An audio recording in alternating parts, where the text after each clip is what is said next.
Oh, I forgot to put us back in. Well, you put us back in now. Tom's putting it in now. Hello, Jonathan. Hello, Paulathan. Welcome to the JP special. It's lovely to see a bit of the good life behind us. It is, isn't it? The Ledbetters. I like to think Margot would approve of everything we're going to do this evening. She should have been in a Bond, shouldn't he? She studio. She's studio line by L'Oreal. She should have been in a James Bond. She'd have been a really good M. I thought she would have been quite a good money penny, slightly sniffy with Bond. Yeah. You know, she'd be like, "Oh, hello, Bond." Richard Bryce would have been a very good Dr. Kalanga in Live and Let Die. Well, on the train at the end, going, mother's pride. all the best. Richard Bryce on the train at the end. Hello. I think. Richard, do you think you could do that again a bit more scary? Oh, yes, of course. Perfect. James Bond, I'll kill you. Mother's pride. No, Can't print. Can not do the mother's pride. We're not doing Mother's Pride at the minute, Richard. Oh, okay. Hang on. Did Richard Bryce do Mother's Pride? I thought that was John Le Mesurier. Oh, fuck. Or did they both do it? Maybe they both. Actually, they both did it. You're right. I'm wondering if Bryce took over from Le Mesurier. When Le Mesurier did after. Yeah, he died while filming Condor Man. I think it was when Hattie sat on him. It's a bit mean. He was, well, that's what he said. His final words. That was his last words. Yeah. His obituary was, "It's all been rather nice when Hattie sat on my face." It would have been a lot nicer had she not broke wind. Hang on, she died before him. Oh, God, that puts this into a right pickle, doesn't it? Maybe it was the woman from the Roly Polies. Well, she came round. I've come to cheer you up, John. I've come round to console you. I'll sit down first. Where are you? Splat. It's all been rather nice. Mother's pride. Well, we sorted all that out. Oh, I didn't mean to kill you, John Le Mesurier. She probably danced at his funeral as well. It's embarrassing. How embarrassing is that? Literally dancing on his grave after murdering him. Fat Mo, whatever she was called. Oh, was it? No, it wasn't Fat Mo. Was it Little Mo? You're thinking of Mo Molam. No, the Roly Poly, the main one. Yeah, I think it was Little Mo. Little Mo. Wasn't Little Mo also someone that got sexually and physically abused in EastEnders? Because that wouldn't happen to that Little Mo. She would have fucking punched his lights out and sat on Trevor and danced on him. She was in the all-female remake of Robin Hood. She was Little Mo. Robin Hood, of course, was played by Rula Lenska because she looked like a fox. I like this Disney connection. And, lovely. Baloo the Bear man was played by Brian Blessed. Of course, yeah. I was going to say Jeff Capes, but fuck it. Oh, yeah. Well, the cockerel, of course, yeah. Richard Digance. Lovely Ricky Nottingham. I was in the Falklands. Cut. And Kenny Lynch is the snake. Now, no, not at all. Right. No. Anyway, I hope you're all well, JP is. It's been a while, but we thought, let's do another one. Yes. It's been a while. It's been a while, but of course, this evening is not only sponsored by Mother's Pride, but it's also sponsored by wine. Yes. Why don't we all drink some very sexy wine?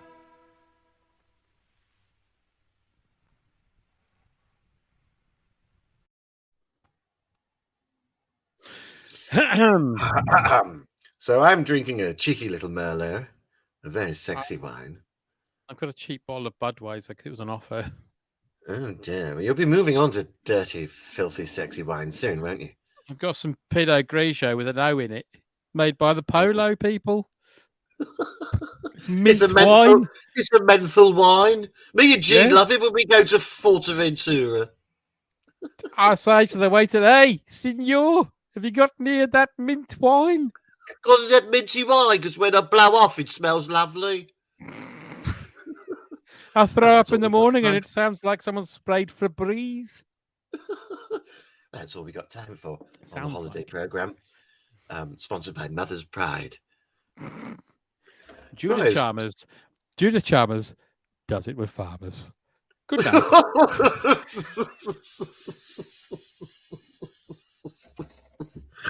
Ay. I might get a t-shirt out of it. Yeah. Well, Judith Chalmers does it with farmers. Yeah. Yeah. Okay. Yeah. Right. Well, it's a packed show, so maybe we should start with some horoscopes to cheer you all up. Oh yeah, let's do horoscopes. That's a good idea.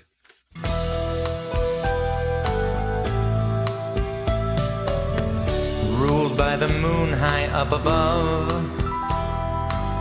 sign of the crab handle with love. I am the one you can rely on. I am the shoulder you can cry on. Holy shit. I like the way he launches into it. Yeah, functioning alcoholic. And you can buy his album Table Tennis with Hugh Dennis in any good shops. That is, of course, the difficult second album. The first, of course, was Ping Pong with Ken Hom. Now... Which is questionable now in terms of being a bit racist. Well, especially how they played it. Let's do some horoscopes. John, why don't you kick us off? I'd love to. Kick us up. Kick us up. I would. Off. Up. I would. I will. I'll do both. First star sign tonight is, of course, horoscope skiing. Horoscope skiing. Anyone out there? With Jupiter in the ascendancy, in your garage, it's time to embrace new changes and pipe red hot oxtail soup up your barking urethra. Your lucky star is Pipsqueak, and your lucky word is hawk. Oh, that's nice. Nice bit of hawk. Okay, well, we are now going to sashay straight into the next star sign, which is, of course, suspicions. Now, a trip to a local garden centre may get a little out of hand next week when you're kidnapped by Basque separatists, as well as a garden gnome and a 2-kilo bag of suet bird balls. Can't find your passport? Try looking in your socks, you dopey cunt. Your lucky dental warning is K4 erupting, and your lucky cast member of Kes is Colin Welland. So enjoy that. I yet to find anyone who doesn't enjoy Colin Welland. Oh, this Colin Welland's lovely, Doreen. Oh, it's very tender. It's the lime and the soy that makes it great. It's very tender, like Colin's lovemaking. Oh, by the way, have you ever seen Blue Remembered Hills? Yeah, one of my favorites. Colin Welland does that meow thing down the hill. Michael Elphick scared the bejesus out of me in that.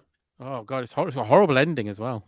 Well, it's a horrible film. It's not a very nice film at all. It's a horrible film. Horrible film.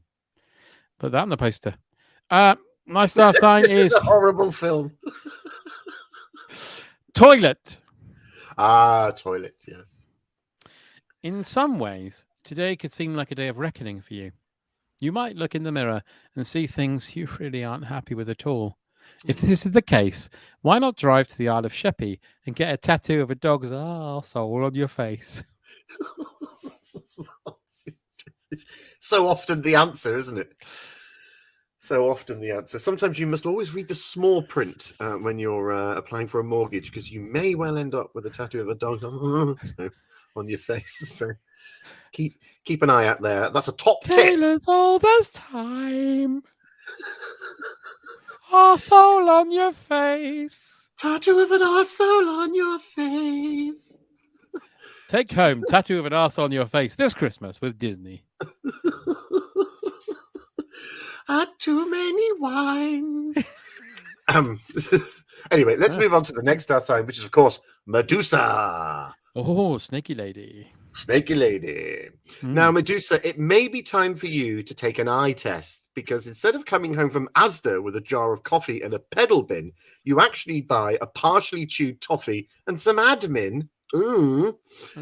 Holiday plans may have to be put on hold when you lose 500 euros up a cow's arse whilst pissed and trying to help out a vet. Your lucky ice cream flavour is allspice. And your lucky mispronunciation of the film Tron is Trob. So do enjoy that. Oh, I did. What flavour ice cream you got? Allspice. Blancmange. Yes, blancmange. Why keep fighting a fight you know you can't win? It's probably time to commit seppuku in the company car park with a pencil. Your lucky pencil is 4B. Ah, that's lovely. And strangely prescient, actually, with my next star sign, which is calcium. And calcium, do pay attention, calcium. You may need to start mending bridges this week, calcium, as that French exchange student living in your spare room is very scared of you, as you keep saying "Dick magnifique" at her in broken French. Financial matters come to a head after your court. Financial matters come to a head after your caught fucking a couch in DFS, so you will have to pay the fine. Your lucky pencil type is HB1, and your lucky single by Go West is The King of Wishful Thinking. So strange, very strange. Dick Magnifique. Dick Magnifique. I love it. Never say that to a French exchange student alone in the house. Oh, God. No, especially not whilst pelvic thrusting. Please don't fuck a couch in DFS. Don't pelvic thrust at a French student and say Dick Magnifique. Please. Fannies. With a quarter moon glowing in your cathartic 12th house today, you're in the mood to take a step back from the world and recharge your batteries. It may be time to get that flashlight. It may be time to get that fleshlight out of the bedside table and give it a rinse. After all, it did once belong to Fred Astaire.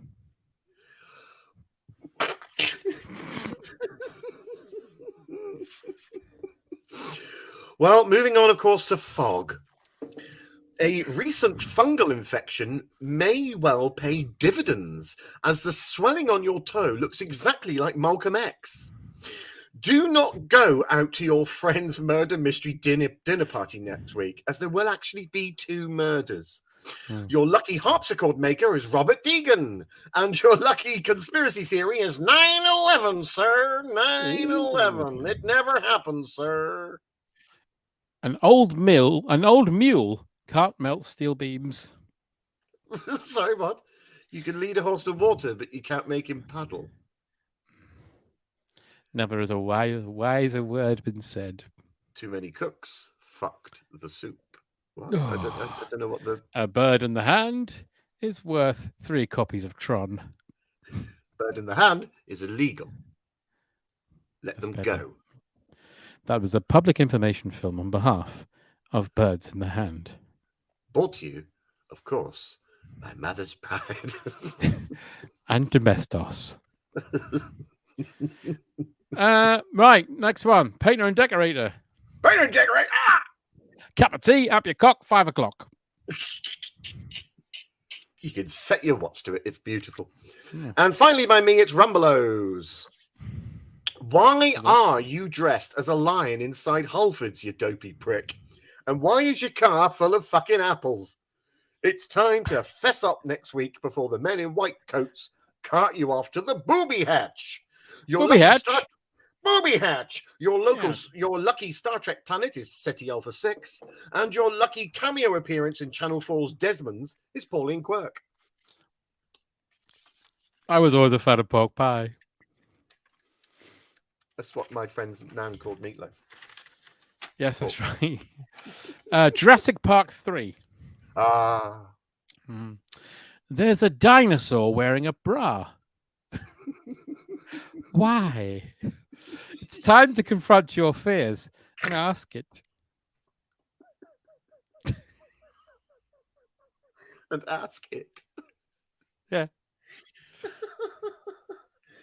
Well, that's it. That's your star signs. That is, as they say, your star signs. Bring up your jingle. What? Bring up your jingles. I'm looking, I'm searching, I read my horoscope. I'm looking, I'm searching, I read my horoscope.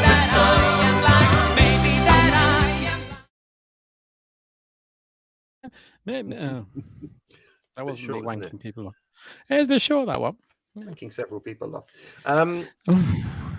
Yes, always beware of a dinosaur in a bra. Always beware. But why? Imagine that. I mean, that scene in Jurassic Park would have been very different if Jeff Goldblum was explaining chaos theory or whatever, but running a bit of water down a pair of dinosaurs' tits.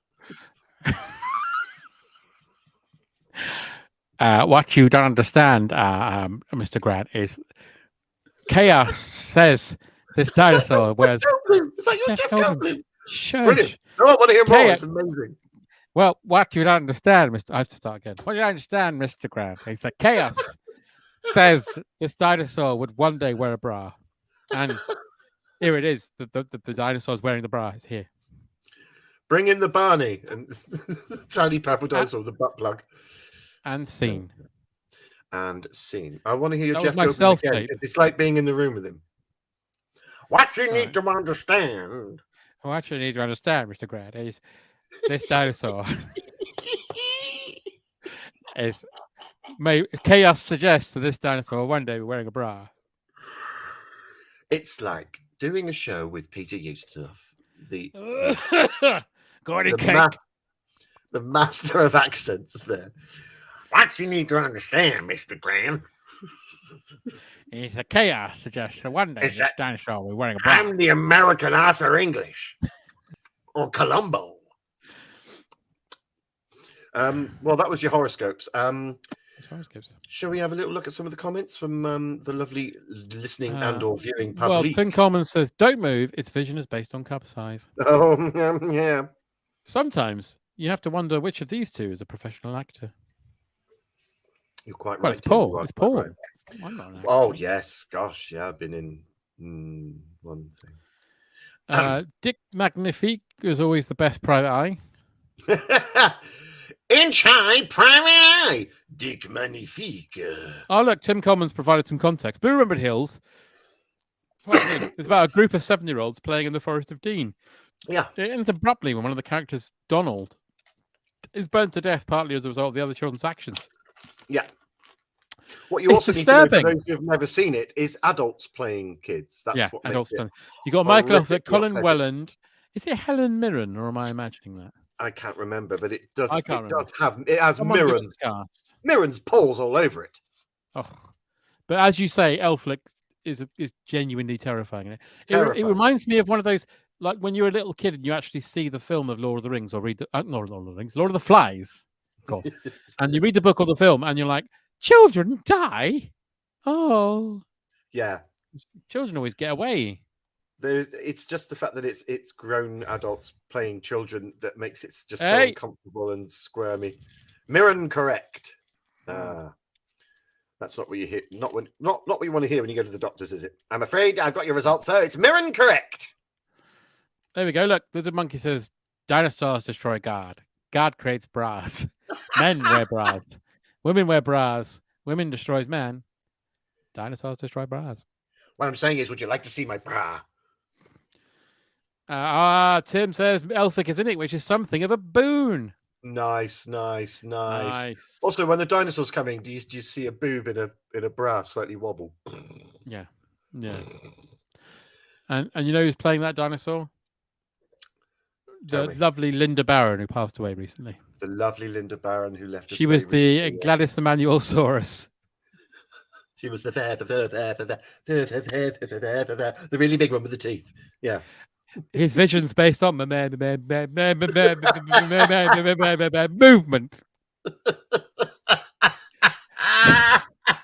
He tries to get that fence going again when the fence runs out of power. But every time he does, that thing falls off the top and it tries to eat his fingers.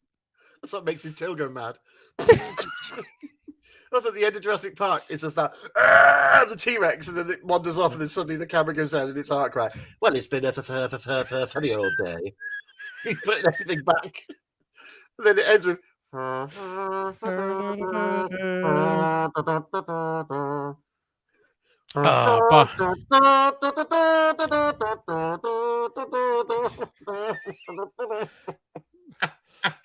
Open all roars. Open all roars, that'll do. Yeah. Jurassic Arkwright. Doesn't lend itself, but there's something there. One of the JPers should be able to find a few hours of brainstorming. We'll get there. You're not allowed to say brainstorming anymore, though. No. It's the idea of Arkwright making Granville stick his hand in a big pile of dino poo. Go on, get your arm right into right stuck It's in. no good. I don't speak Morse code. I don't like it. Go on, put your hand right in it for fuck's sake. Laura Dern can be the Barbara Flynn milkwoman. Yeah, lovely. Yeah, it's all there. This can be cut. I mean, there's only 5 people in Open All Hours, but we can do it. I really want Kathy Staff, who played Nora Batty, to come into Arkwright's shop and say, "Hold on to your butts." Fences are failing all over. Back. If they did the second one, it'd be Arkwright as the hunter. So when he sees the raptor, clever girl. My payment is a T-Rex, a buck. 3 cans of milk and a can of bongo. A prize to Andy Sandel. Open Allosaurus Andy Sandel, thank you so done. Much. Andy Sandel, a Brit living in America. He's an alien, an illegal alien. He's an Englishman in New Jersey. New Jersey. The Granville, it's a Unix system. What a wonderful thing to think about. Oh, hang on. Arkwright getting spat in the face by that thing. It wouldn't be Arkwright. It would be that fella who always wears the motorcycle helmet when he comes in. Yes, yeah. He comes in and he's like, pull up the visor, I can't hear you. I can't hear what you're saying. Spared no expense. Well, please can Hollywood make the Open All Hours Jurassic movie happen? Because I've seen the trailer for the new one and it still looks shit. So that's good, isn't it? Yeah. Because it was good once. Talking of people who aren't with us anymore, maybe we should have a little go on blankety blank with Sir Tell. I think he's dying to say hello. Let's bring him down, shall we? Let's bring him down. And appearing tonight, Jack Douglas, Beryl Reid, David Copperfield, Casey Dorning, Paul Daniel, Wanda Ventum. I have a little game of Chucky Says. Terry Wogan. Thank you, my people. Wow. Avast thee, mine heart. Tis old T of the W coming at you, like the veritable Cleopatra. It's been a while, has it not, Mr. J of the R? Oh, it has. Yeah, it's been a good month or so, I think. It's been about 4 or 5 years up on open brackets, Cloud9, close brackets. But time flies when you're having fun. But we've had a recent member come and join us. Very, very sad for you people down on the old planet of Earth. It is, of course, poor old Anna Karen. Anna Karen herself. She came a couple of weeks ago, your time. She settled in a bit now. AKA Olive, of course, from On the Buses. I'm on the buses, yeah. Oh, yes. And I tell you what, she had quite a dreadful time in her last moments on Earth, and she's very, very happy now, up on the old Cloud9, playing a round of golf with old Tell. We were playing around earlier with Che Guevara. He's a cheating little bugger, I don't mind telling you. Now, listen, let me tell you a little bit about the lovely Karen. She was reminiscing earlier, John. She told me a lovely story when she was on the set of On the Buses. And her and Reg, just for a lark, they got in one of the buses and they drove off the set. Just clean off the set. And they had a little adventure in London, apparently. Oh, yes. Anna was laughing her head off as she was telling me about it. I've got a quote from her because she said, he showed me all around his royal oak, she laughed, before thundering down my mud chute, before finishing me off with White City all over me 7 sisters. Isn't that lovely? All the routes they visited. But listen, we're not here to reminisce about the crispy pancake that was Anna Karen. She's all fine now. But we're here to play Super Match game, are we not? Yes. Are we not? Yes. We are. Yes, we are. And of course, we will need a contestant to play Super Match. Mm. And I'm hoping we can get one from the JP rabble. So the first people to thump their digits and say Wogan's warm wheelbarrow gets to play. And while they're doing that, I need someone to help me with the game. Now, normally I conjure up some idiot who's up on open brackets, cloud down, close brackets, to come and join me. But tonight, I thought, let's dispense with all that BS. I'm going to talk to John Rain himself. Why not? Oh, thanks, Terry. This is very, very nice. Thank you. That's what I thought. Now, do we have a JP here? We do. Chris Shaw. Chris Shaw of Egg Pod fame. Yeah. Chris of Egg Pod fame, good Lord. Is that the one that talks about the Beatles? Yes, Terry, that's right. Lovely stuff. I was having a lovely egg white omelette only a couple of weeks ago with which one was it now? There's a method. George. Now there's a method. Dead, alive, alive. With with George. That's right. Lovely, lovely man. Fond of the old herb. Yes. Yes, we had an egg white omelette, but he put quite a lot of the ganja in it. Right. Yeah. Unbelievable. His halo was going like the clappers. But anyway, listen, let's not talk about that. It's lovely to have you with us, Chris. Now, I hope someone can win it this time. We've themed it to hopefully make it easier for you. And the theme this time is the Songs of the Kinks. Oh, yes. Oh, wow. Fantastic. Yes. Oh, yes. You've really got me. Yeah. Exactly. I'm tired of waiting for someone to say something. There you go. So you've got the general idea. So I'm Chris, an ape man. I'm an ape man. That's right. Lola, she had a cock. So here we go. Let's reveal the moniker. Thank you, Eugene. It is dedicated follower of blank. Now you have a little think, Chris, because you're not just there alone in the vortex, the howling void, trying to come up with an answer of your own. You got the right pair of fools to help you. It's me and OJR himself. So, Mr. Rain, dedicated follower of blank. What say you, sir? I'm going to say fashion, Terry. Dedicated follower of fashion. That sounds sensible. They seek him here. They seek him there. Those Frenchies seek him everywhere. Yep. That's is why he in Jack heaven? Ripper was never caught. That's right. Is he in Is he hell? in hell? What is that dreadful garlic smell? To quote Blackadder there. Yeah. Anyway, I'm going to go with dedicated follower of cold fusion. That's interesting, isn't it? So, Chris, you can go with Terry's cold fusion, or you can go with John's fashion, or you can come up with one of your own. They do, of course, go in ascending order: 50 blanks, 100 blanks, 150 blanks. No one's ever won it yet in the 2.5 years we've been doing this. No, but I've got a strong feeling in what's left of my bones that tonight could be the night. Chris, have you got an answer?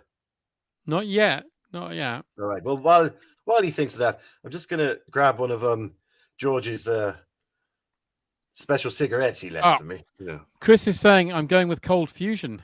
Good God! I think that's the first time you've actually had someone go with a suggestion.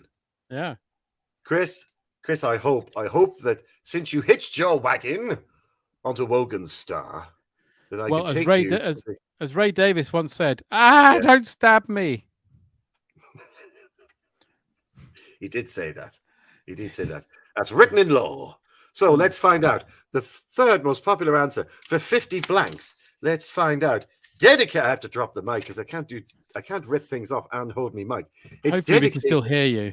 Oh, hopefully, yes. Dedicated follower of Vinnie Jones's singing career. So no, you didn't quite get there, Chris. Never mind. What was his singing career? I think he did one album. Didn't he do like Buster Brown? I'm the toughest man in this town. Something like that. I think he might have done EastEnders Anyone Can Fall in Love and a cover version, which was a heavy house dubstep version of Sue Pollard's Ben. Every Loser Wins. He did that as well. Yes, he went, fuck you, Barry. Every loser wins. I've drunk all the gins. That's the one. It was a remix, wasn't it? Yeah. Chris, 100 blanks. I think it was Come a on Maggi now. mix. Here we go now. A dedicated follower of the Police Academy franchise. No, I'm afraid you're not quite there. Well, that's me. There. Yes, well, I was rather fond of Mission to Moscow myself. Made me chuckle. And I tell you what, maybe they should be sending that film over to Moscow at the moment, because quite frankly, we've been watching from upstairs in open brackets, cloud nine, close brackets. Yeah. And we say niet, which is no, apparently. Ken Livingston used to have loads of neats, didn't he? Niet? Yeah. Oh, I see. Do you remember when you were at school and the NEAT nurse used to come round? This big Russian lady would say no to your head. No, anyway, for 150, the most popular answer. Come on, let's all say it now. Cold Fusion. Cold Fusion. Cold Fusion. 150 blanks. Dedicated follower of tractors. There. Never mind. It's quite a Ukrainian theme to that one, isn't there? There is. Well, listen, I do anything to have a corporeal body and to be trapped behind a tractor in Ukraine. Because I tell you what, if I was there, old Tell would be handy. You know who my favourite television presenter was when I was growing up? Well, obviously, it's Apart pretty from obvious. you. Apart from you. Apart from you. Yeah. Don't say Andy Ukraine.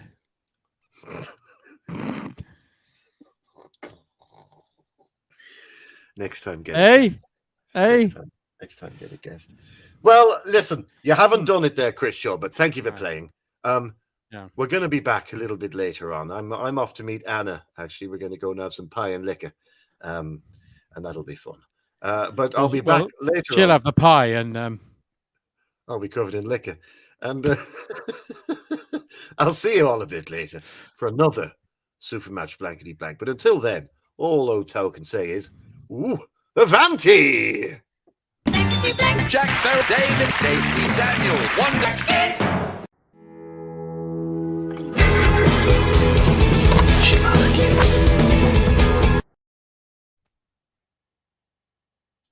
What was that?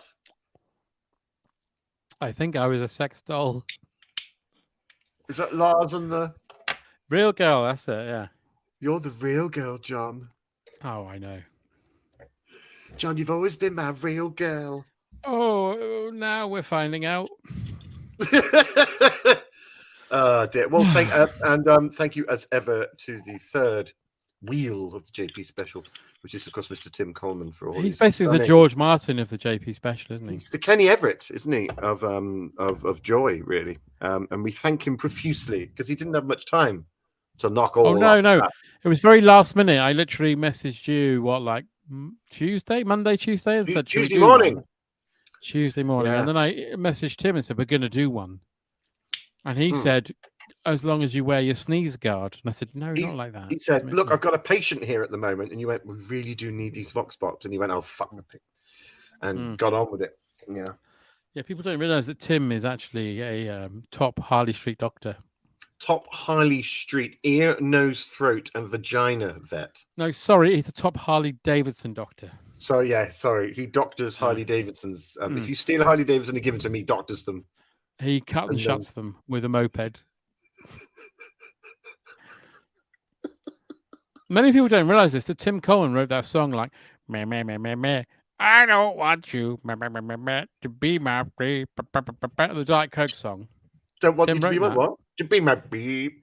I don't remember the words. I don't want you to be my bee.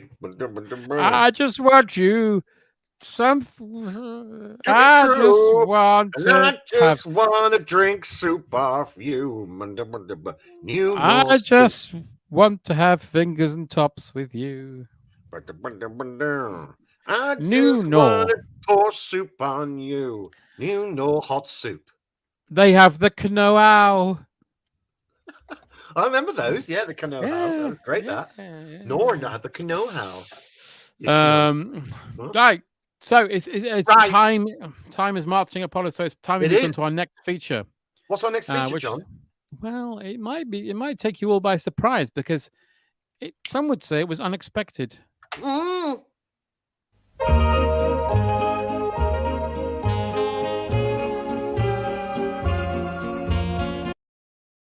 Sacked him. Huh? Tales of the unexpected. Tales unexpected. Well, for those who don't know, John and I, several years ago, managed to ransack Roald Dahl's filthy little shed where he wrote all his missives. And we found a few filthy old tomes under the floorboards, and we took them home. And every time we do a JP, we read some of his half-cocked ideas out. And that's the premise of this. Is it? Well, would you like to go first, Paul? Because I went first. I'll go first. Yes, I'd love to go first. This first one is called Breaking News, which sort of makes sense. Yeah, so, that does make sense. Yeah. This is almost like a little playlet. It says interior GB News Studio, 8 a.m. A naked Alistair Stewart grabs the TV camera. Tinker Tailor Soldier Spy? Not anymore. He turns away and urinates onto the coffee table. More like TikTok star, YouTube influencer, climate change activist, and fucking pop-up vegan cunt taco stand. Alistair bends over and slowly starts to feed a Union Jack flag into his anus. See you tomorrow. Beep. Boy.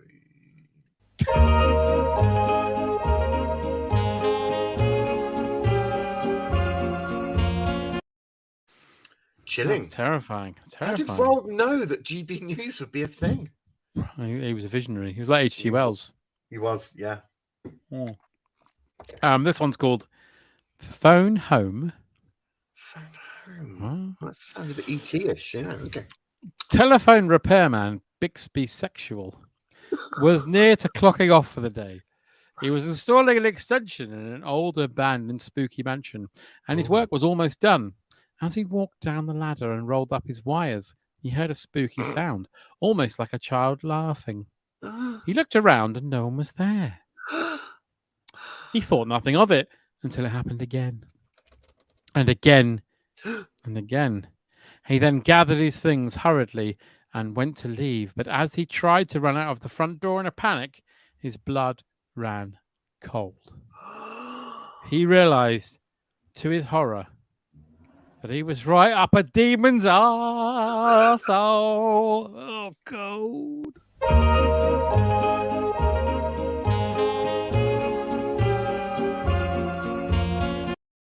Right up a demon's arsehole. Good Lord. Chilling. Well, this next missive is called Republican. Oh. What? Republican? What? Hang on. I know about Republica. Yeah, and Republicans. Anyway, well, there you go. Let's find out. Bernie Concord is the proud owner of the UK's only unofficial mobile pub, travelling across the country to offer a happy hour to the unhappy masses. But his boozy schemes are slightly short-lived when he's arrested by the police for driving an illegal lock-in under the influence on the hard shoulder and gets 6 points on his off-licence for...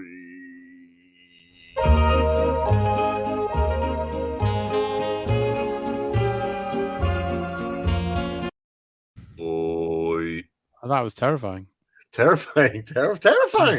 Although I like the idea of a mobile off license. So do I.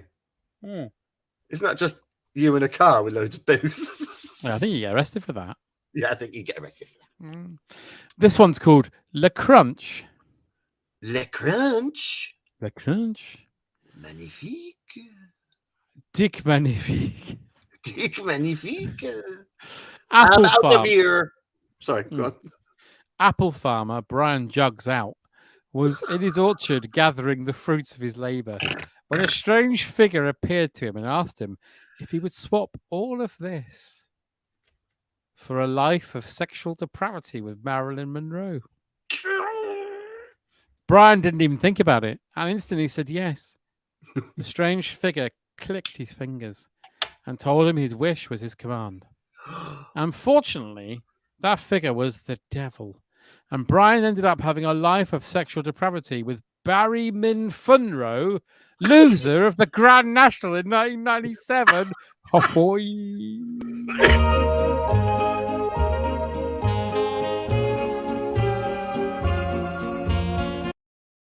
Good God. Hands that do dishes that go right up your ass. Mild green, filthy liquid. Devil's liquids. This one is called Shot Chocolate. Shot chocolate. What? Shot. Hang on. No. Hang Hang on. No. Shot chocolate. Nope. Okay. No idea. Well, no idea. Maybe this will help. The year is 2053. The world is a wasteland. 96% of mankind wiped out by the death machines used during the Cadbury's Roundtree's Great War. One man, a prophet, stands on a pile of burning tires. He's a spiritual man, a nomad spreading the message of the Great One, the All-Mother, mankind's last hope. Carefully, he holds aloft a book, the only book left on earth, the new Bible. He reads aloud the sacred passage. I am tired of earth, these people. I am tired of being caught in the tangle of their lives. I might have a Cadbury's flake. Taken from the great tome of Anthea Turner, Fools Rush In, an autobiography. All hail the Turner! All hail the Turner!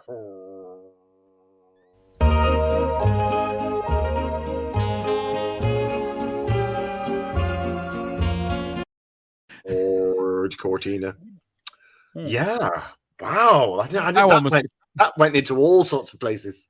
That was particularly terrifying, as John Travolta would say. Particularly terrifying tale. Was that your John Travolta? Yeah. I'd love to hear you do John Travolta talking to Jeff Goldblum. Well, Jeff Goldblum, what was the particularly terrifying? Well, the thing is, have you seen a dinosaur wearing a bra? No, I have not. I'm in the gym at 3 a.m. with young men. Anyway, this next sounded a little bit more like, I'm going to be honest, sounded a bit more like I'm Stanley Baxter having a conversation with Burgess Meredith, but I'm not going to judge. This is my new John Travolta. Ready? All right. It's made my data. Bloody hell. Get out of my jail. I'll get you, Pulp Fiction. Yeah, go on. This story is called The Vault of Terror. Oh, fuck. This is going to be scary. Bank manager Bertie Spunkstains was just locking up for the night when he heard a noise in the vault area. He wandered down and found that the lights weren't working. So by the light of his mobile phone, he checked to see where the noise was coming from. As he arrived... Is that part of it? No. Oh, no. I thought there was a sound effect. As he arrived at the vault door, yep, he saw something that would make him scream in horror. Right. A man-sized rat bumming a chimpanzee that was dressed like a quick fit fitter. Oh, my God.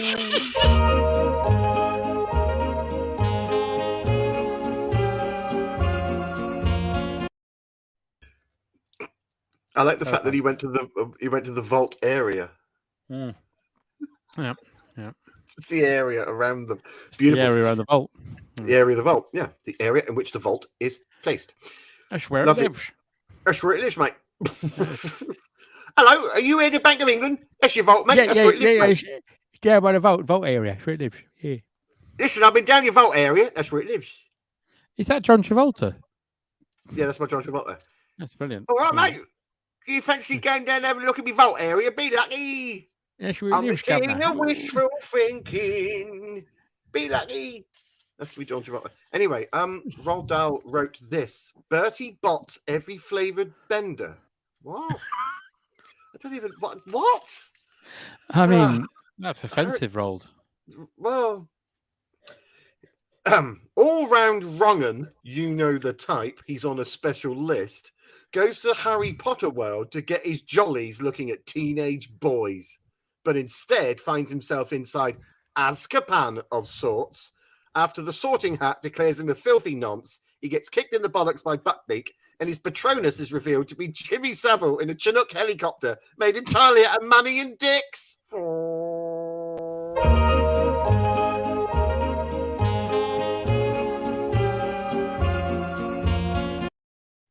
Gonna tain is all main, fucking the tain is all main. But Paul, Paul, Yes. the important question is: Yes. Did he bow to Buckbeak? Well, I don't know. I mean, he got kicked in the bollocks by Buckbeak. But did he bow to Buckbeak? I hope he bowed to Buckbeak. Please bow to Buckbeak. Has anyone ever been to Harry Potter World where Buckbeak's malfunctioning? That he's I did. I went there. He was doing that. I put my knob in it, and a man came along, not a child, and took a photograph of it. Do you mind if I have a go next? Yes.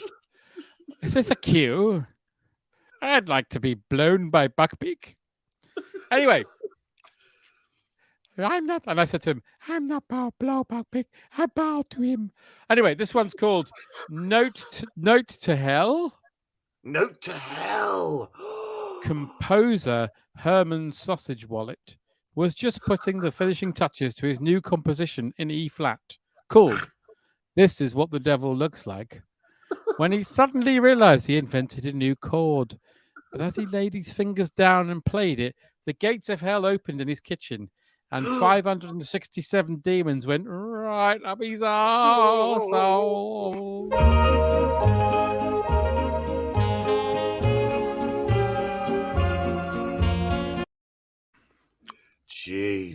Jesus.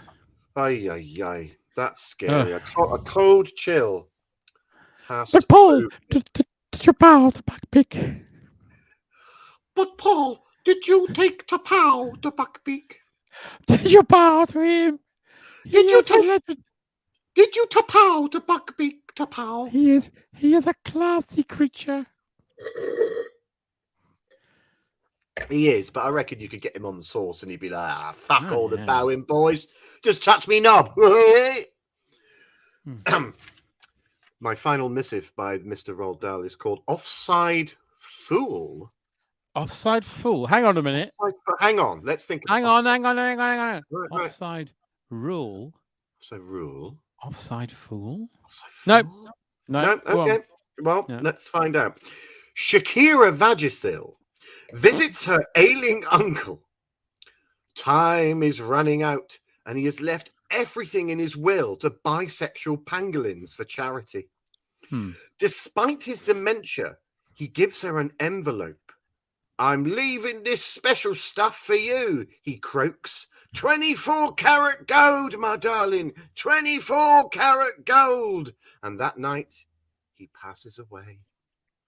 Shakira opens the envelope to discover coordinates to the local football park. She walks to the designated spot to claim her uncle's legacy, the only person left in his will. But it's not 24-karat gold. It's 24 carats and a goal. The doddery old cunt.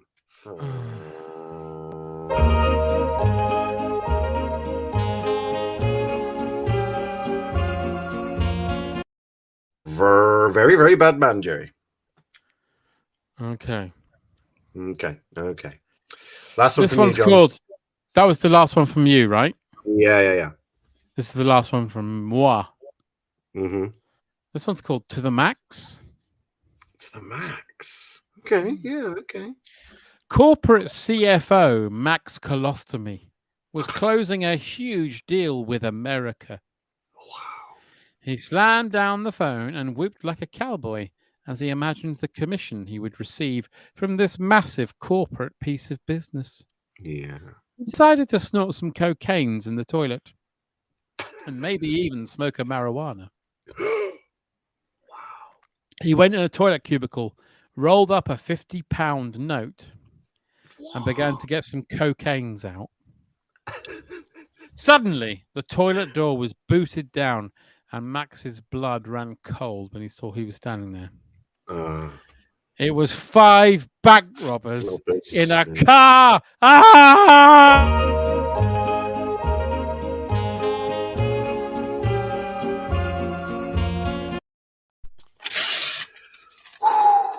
Well, there you go, everyone. 10 Two pieces of chilling tales from Mr. Dahl. Two pieces of admin before we go. One is Diane Telford is not well, so she's checking out and going to bed. So we'll all say, get well soon, Diane. Oh, get well soon, Diane. And I believe one of our other regular listeners, the filth pot that is a certain Mr. Ben, He's also feeling a bit under the weather because he's got my Sharona. Yeah. He's got the Rona. He's got a mouth Rona. Oh, he's got Rona the mouth. He's had Rona the mouth forever, the filthy little. And also, another bit of business is that young Katie got herself a new job. Yes, congratulations, Katie with the IE, not Katie with the Y, for your new job, because we understood that you absolutely loathe your own job. And I'm hoping that before you left, you sewed prawns into the Zoom meetings. Every time they have a Zoom meeting, they can smell prawns and it's filthy. And you're like, oh, no, it doesn't work. Now, a researcher has passed me this card and says, now, apparently you went on holiday by an airplane and the pilot was Bruce Dickinson from Iron Maiden. And you didn't realize it was him. And apparently when he landed, he said, bring your daughter to duty free. And you didn't know what he meant. And then he got off the plane and he fucking shot himself. So I hope you're happy. So congratulations, Katie, on your congratulations, Katie. Yeah. Congratulations on the job. I'd like a new job. Can you sort me out with a new job, please, Katie? I'd just like any form of work, please, if you don't mind. Both of us are looking for work, so do let us know. Let's have some comments while we're here, just to sort of smooth over well, it's all very lovey-dovey. It's all very... Jen JC says, I think we were all stunned to silence. Oh, that was when the comments weren't working. She says, I think we were stunned to silence by the thought of a man-sized rat bumming a quick fit fitter. Good luck, Katie. Those sailors will be happy. He went there. He went there. Well, they'll go there too. Diane says, thank you, darlings. We hope you feel better, Diane. And I'm sure it's probably you probably had some germs around the lid of your crack pipe. That's right. All you need to do, love, is just rub some linseed oil on your chest. And you'll be absolutely fine. Not into the school cormorant. Not into the school cormorant, whatever you do. Graham Dallas says, it's great seeing you both as always. He is obviously an alcoholic and he's talking about one person. Rupert Proudhorse III says, good evening, gentlemen. I hope you're well. Thank you, Rupert. I hope you are too. Thank you, Rupert Proudhorse. Chris Shaw says, any chance of a live Famous for £15? Oh, who knows? Possibly. But the podcast. The podcast. Yeah. The podcast that we do. Yeah. Maybe. Who knows? But probably I think you should do that. That's it. I'm livid about Famous for £15 because it's a really good idea, and I wish I'd have thought it. Tim Collins says Douglas Adams would have been 70 today. I like to think, had he lived, he would be the third host of the show. Definitely. Oh, sorry. No, I don't think so. I don't think he touches with a fucking barge pole.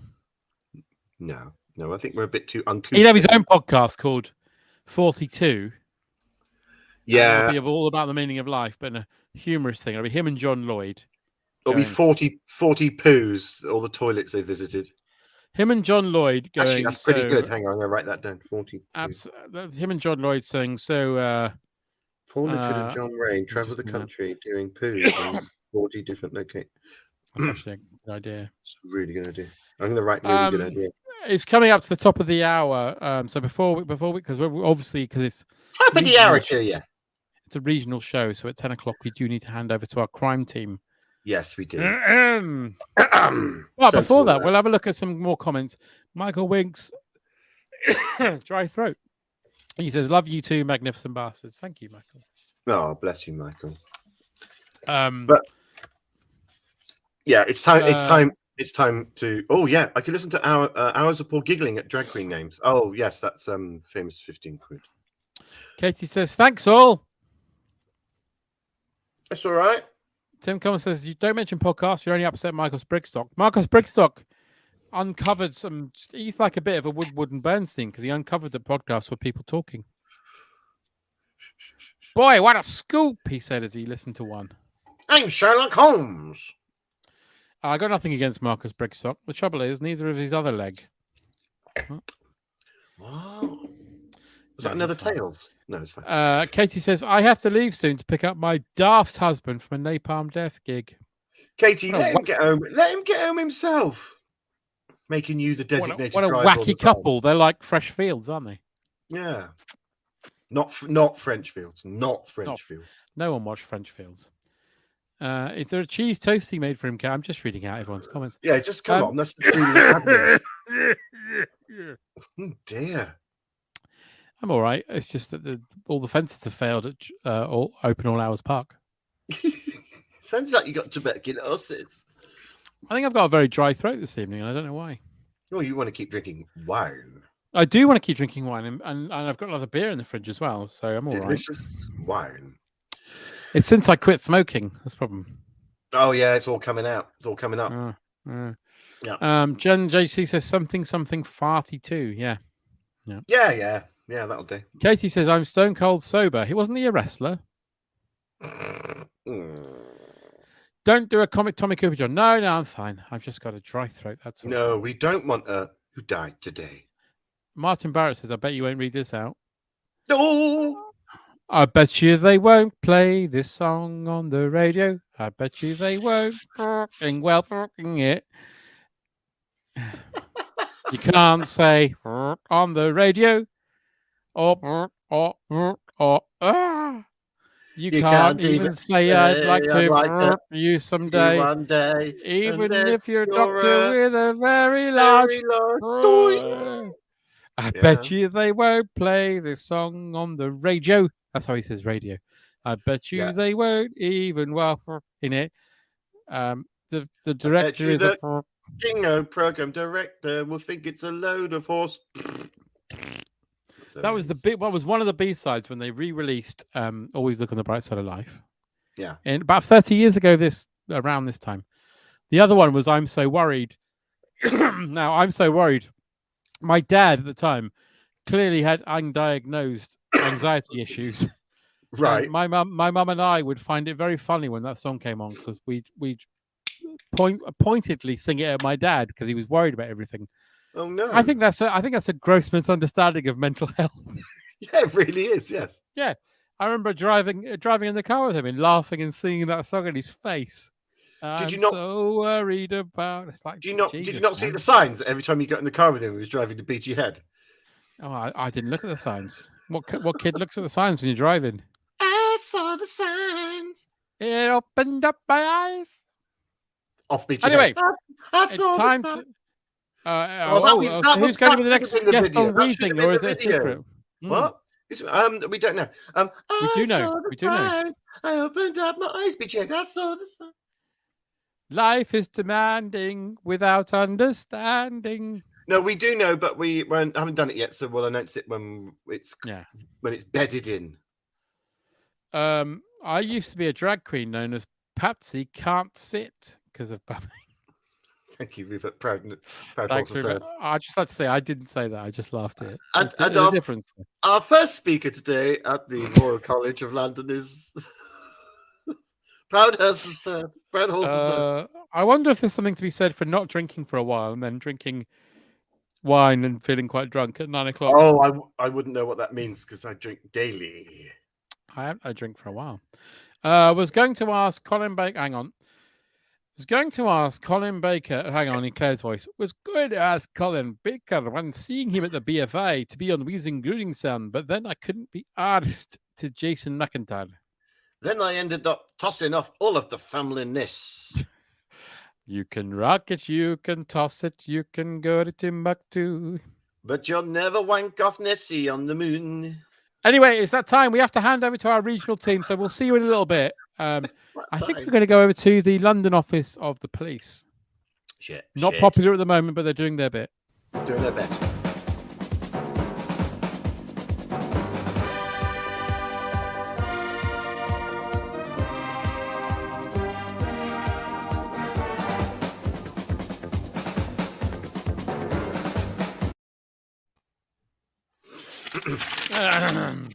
Good evening and welcome to Crime Watch UK. Please do not have any nightmares. My name is DCI John. This is... I'm DCI Paul Litchfield, and we've got 8 quite shocking cases for you this evening. And if you can help us, please ring the phone number that may appear on your screen. I don't know if there's a number there. I don't do IT. There is. Yes. There it is. 87 pence per second. So, John, would you like to... DCI John, would you like to start us off? I would like to go first. It goes back to perhaps you're a fan of, or even a knowledge on naval vessels. because we had a horrifying case this week, as you would have seen in the national media, of the TV personality Terry Scott's home being invaded.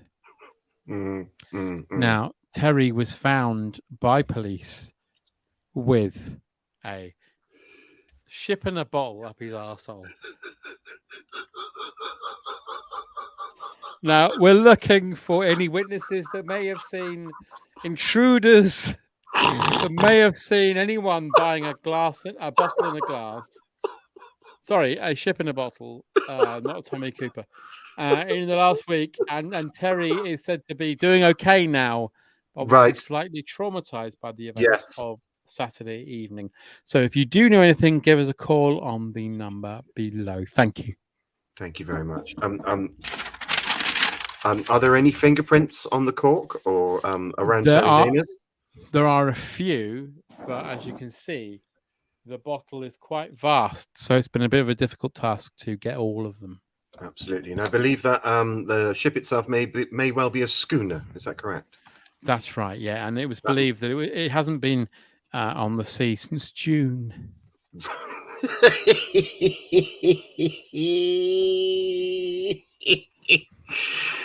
Chilling case there.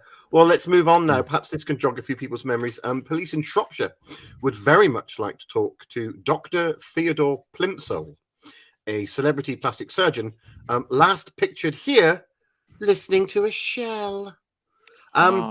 This rogue plastic surgeon, you say, DCI Rain, but this rogue plastic surgeon has been on the run after poor safety practices and a series of botched boob jobs.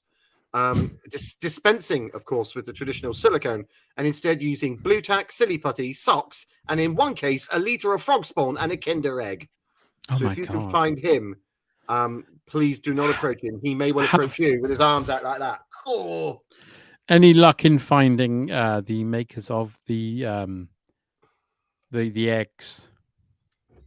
Of the eggs? You mean Kinder? The Kinder eggs, yeah. Well, I'd imagine that we do have a series of detectives currently at the Kinder factory. Because they all have serial numbers, don't they, DCI Paul? They do, and we think that this may be a serial. I was going to say killer, but he's not a killer, is he? He just puts things in women's tits. He might be, though. You know how psychology stacks up. Well, all I'll say is if the police get him, they'll kill him. That's all I'm going to say. Oh, yeah. No anyway, problem. that's the first case. Probably shouldn't say that on air. No. We're very good. Going back to our video from earlier. Yes. Excuse me. Now, you may know of the TV celebrity Bill Oddie.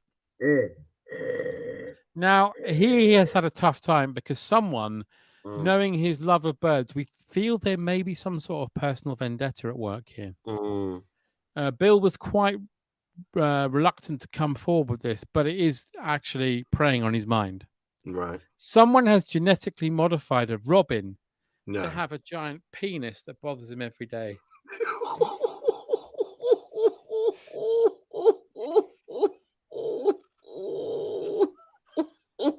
And Bill is said to be his wit's end.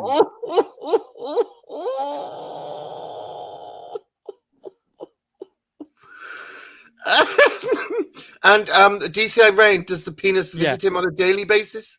Daily basis. He's got a gatepost at the end of his garden, as you can see. Well, the robin's got a gatepost on the end of his garden and all.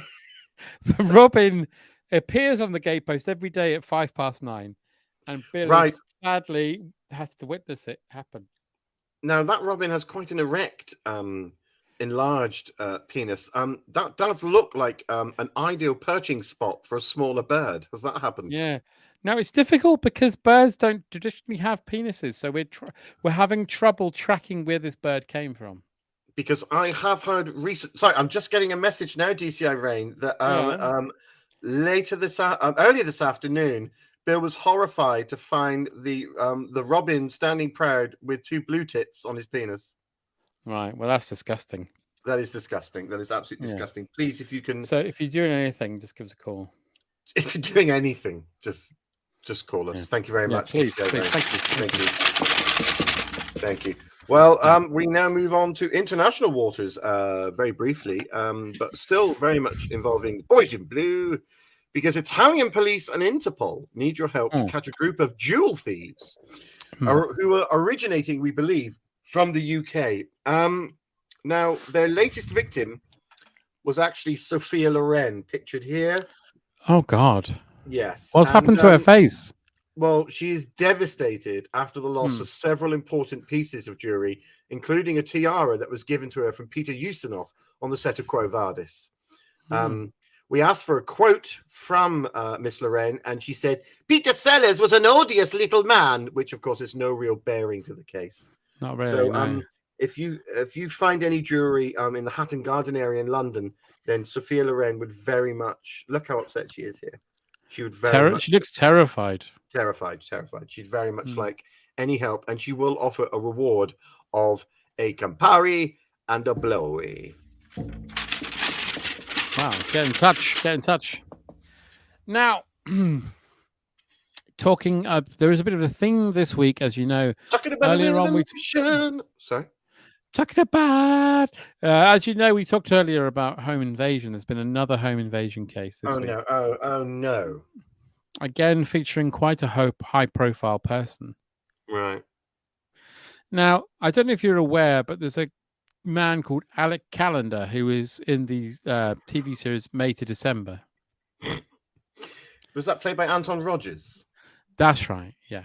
Well, Alec Callender woke the other morning, got ready for work as per usual, as per our video earlier, and it was only when he looked in the mirror that he found something disturbing, which meant that someone has been in his house and has actually scrawled a message on his forehead. No. Now, we've got a picture of it here. Now, Alec is devastated because, as you're aware, he's a high-profile solicitor and he has to take daily meetings. And he has to go into these meetings with the word, which I can't repeat on television. No, we can't. Written on his forehead. As you can see, he's quite disturbed by it. Yes, absolutely. Yeah. Well, that must be devastating, not only for him, but for his family and, of course, for his practice. And also his young bride. Absolutely. Yeah. Good God. So if you do know anything, do call below. Alec is actually personally offering a reward of £3,000. £3,000. Well, let's hope we catch that awful graffiti artist. Moving on now. Police in Scotland are looking for this woman, Sandra Paella. Here's pictured here. Oh my goodness. Here. Sandra Paella, who, of course, was pictured just after stealing Jeff Goldblum's head. Jeff Goldblum's head. Witnesses at the scene said, it was just unbelievable. She just skied past Jeff and then took his fucking head. Sandra was last seen in the Dingwall area, where rumor has it that the former strongman Jeff Capes is actually doing a lecture about gay budgies in the town hall and may be the next victim. Police and forensic scientists believe she may well be Jeff obsessed, right? Which does explain why Heidi High's Jeffrey Holland has actually now gone into hiding. Quite right. Now, that ski jacket she's wearing there seems fairly distinctive. That should be traceable in most shops, shouldn't it? I think so too, yes. That should be traceable. And, of course, if that particular ski jacket comes with a shrunken celebrity's head in the pocket and or sleeve, then that will probably lead you to her. Yeah. That's Sandra Paella, very much wanted by the West Lothian Police. Well, good luck. If you've got any information, do call on the number below. Please do call on the number below. And last one from me this evening, going back to our video from earlier. Have you ever been the victim of a crime? Have you ever been a crime solver who's been a victim of a crime? Ooh. Well, earlier this year, Hercule Poirot, he invited a C-3PO lookalike to his birthday party. You may laugh, but what actually happened, based on our video for earlier, was devastating to Hercule and all his family, as during the celebrationary message he was giving, his speech, the C-3PO impersonator took it upon himself to expose himself. As Hercule was giving a speech to Mon Ami Hastings, the C-3PO impersonator took out his massive lad and showed the entire audience. Now, every time Hercule would turn around, he put it away again. So this is something that Hercule has put up a personal bounty of 10,000 francs. Right. To locate whoever it was in the C-3PO costume that ruined his birthday party. And do we have any leads on that? Do we have any idea of who may have been inside that suit? We have absolutely nothing. But right. If you know someone who was, this happened in February. So if you know someone in that area who was making a living as a C-3PO impersonator, please do get in touch, because Hercule Poirot, as I say, is offering a personal bounty. Okay, I've just actually heard from New Scotland Yard that Noel Edmonds is currently helping them with their inquiries, but we have no more information on that. Okay, well, that's good to hear. That's good to hear. It's very good to hear. Well, finally for me, police in Surrey urgently need to catch cat burglar Billy Whistles. Last caught on CCTV stealing Cheryl Cole's ankle bracelet. There he is. Before leaving a whoopsie on her electric blanket. Good God. That's Billy Whistles, the cat burglar there. Other victims include Amanda Holden, Sally Gunnell, and Christopher Biggins, who has lost his erotic solid silver chess set and is still very much paying the dry cleaning bill after Billy did a massive shit on his William Morris curtains. Good Lord. So if anyone does know the whereabouts of Billy Whistles, he currently looks like a hybrid cat. And I think that CCTV footage there did get him in mid-piss. I think as he did a whoopsie on Cheryl Coe there, who's fast asleep and none the wiser. None the wiser. Terrible crime. None the wiser. Terrible crime. Terrible crime. Thank you. Good. Well, we'll hand you back. Thank you. Thank you very much. We'll hand you back to the JP special now. Thank you for your time, and we'll see you next week. But until then, Paul. Please don't have a mixed salad that's been left out at room temperature, because the leaves will droop.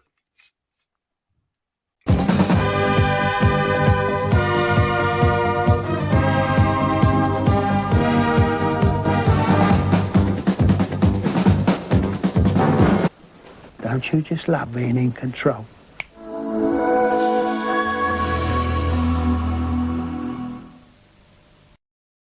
When I was the mayor of Tyncaster, I lived in a castle for 3. When I was the mayor of Tyncaster, sing it. There was plenty on TV. There was Bullseye and 3, 2, 1. There was everything that was fun. Until I was no longer the mayor of Tyncaster. Wow. Thank you. That's beautiful, man. Thank you very much. Thank you. It's really beautiful. That's really moving. Where did that come from, John? I just felt it in my heart. Did you? Yeah. It's beautiful. I think the comments are broken this evening. There haven't been any for about 30 minutes. Oh, that's good. Maybe they all switched off. I think everyone's turned off. I mean, that's fair enough. I mean, it's not our best work, is it, really? Well, it's 3 years in. Nearly 3 years in. They just thought, do you know what? I've had enough of this. Oh, fuck, really? Is it 3 years in May? Yeah, I think it might be. Oh, Christ alive. Yeah. They're probably thinking. I think at that point, you'd gladly put a shotgun in your mouth when you're like, oh, my God. Oh.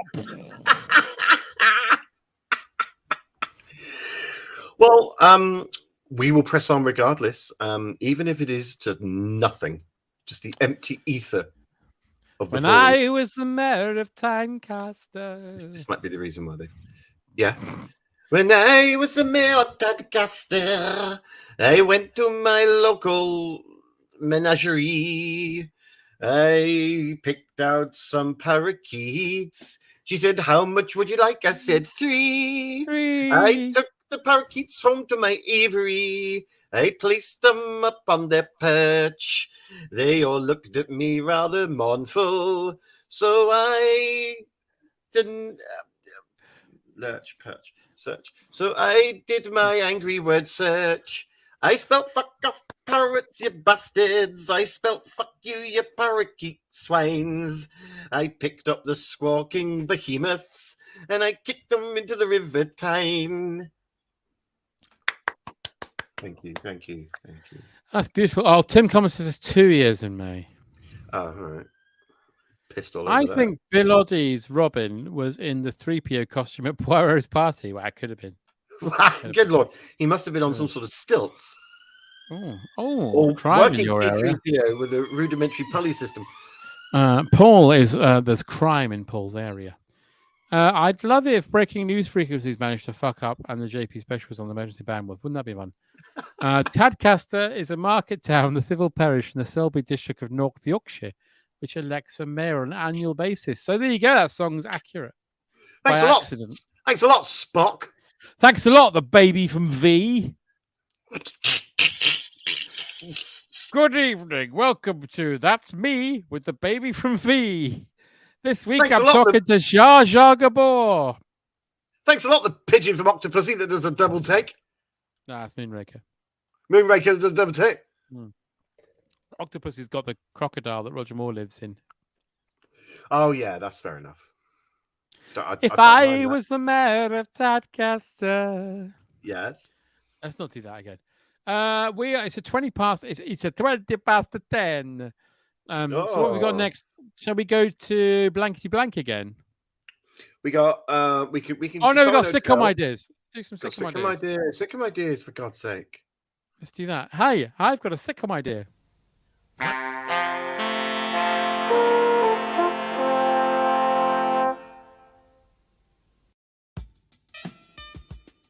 Got a sitcom idea. Have you? He has. Idea. Have you? He has. I've got a sitcom idea. Have you? He has. It's a sitcom idea. It's a good idea. Lots of good ideas. Sitcom idea. Ooh. It's a good idea. Sitcom idea. Sitcom idea. It's a good idea. Nice. It's a good idea. Well, for those of you new to the format, John and I are going to pitch you 3 sitcoms. You get to vote which one you're going to greenlight in Hollywood, baby. Yeah. Or maybe Channel 4 or BBC 2. Oh, Channel 5 probably. No, it'd be Sky, wouldn't it? Channel 5. So yes. So shall I go first? Yeah, please. Okay. Well, this one is called James Bong. I like it. Yeah. BBC 3, new sitcom comedy, James Bong, about hapless stoner James Bong, played by Will Mellor. Episode 1, after accidentally rolling classified KGB papers for his joint, James Bong is embroiled in international espionage and more than a little bit of paranoia. Co-starring Alan Carr as M&M's, and it's not so much MI5 as MI High. Oh, I love that. Yeah, that's James Bong on BBC 3. Excellent. Well, my one is called A Touch of Class. So I'm pitching this to, let me think. BBC 4? ITV2. A Touch of Class to ITV2? Listen. Mickey Class, played by David Essex, runs a private school that gives elocution lessons to the poor. Right. However, his world is shattered one day when his ex-wife, played by Lisa Goddard, opens a school next door that teaches rich people how to be poor. A Touch of Class, ITV2, Thursday night, 7:00. Yeah, I can really see that as well. I can really see that working. Especially when 2 lovers from each of the classes, like a boy from his school. Oh, like a Romeo and Juliet thing. Yeah, and she's tonight won't be like any night. We'll go to where the spoons are finger you tonight. I've had enough of your shite. Anyway, sorry. We'll have a fight outside the local zoo. Oh, yeah. No. You kick the shit out of a mandrill. Your go. Thank you. Well, this one's called Rosetta Gnome. I love the title, Paul. Yeah, Rosetta Gnome. Well, this is a children's BBC sitcom about a garden gnome that can speak up to 18 different languages.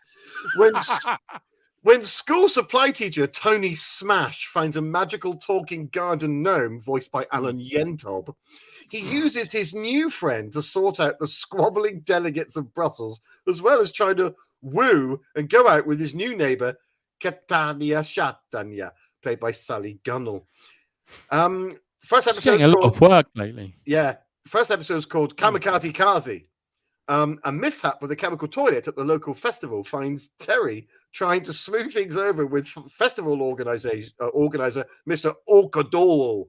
Can Tony's garden gnome, Dr. Cum, save the day?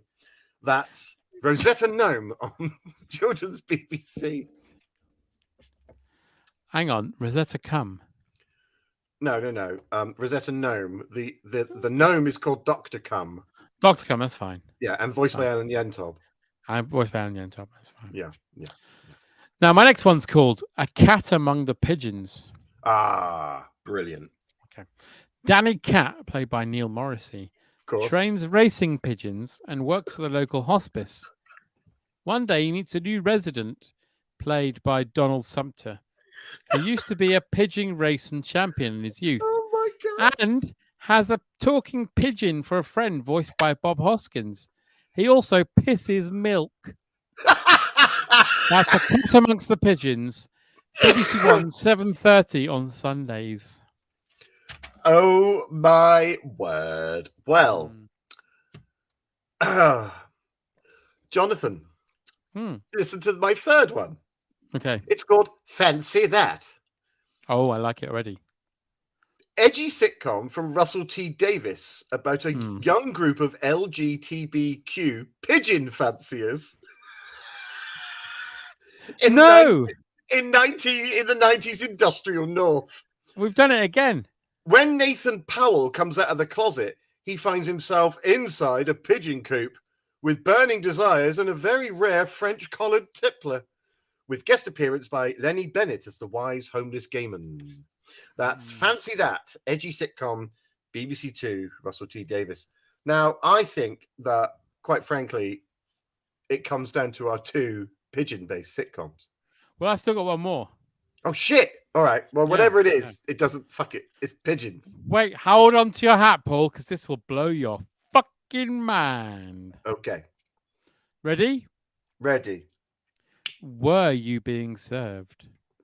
Oh, shit. A prequel to the famous sitcom Are You Being Served, in which we see young Mr. Grace's ruthless rise to power with hilarious consequences and knockers. Now, young Mr. Grace is being played by Kevin Bishop. Right. Or Marcus Brigstock. Right. And what sort of stuff does he do to get to the top of the ladder? Get this. We got 6 episodes, right?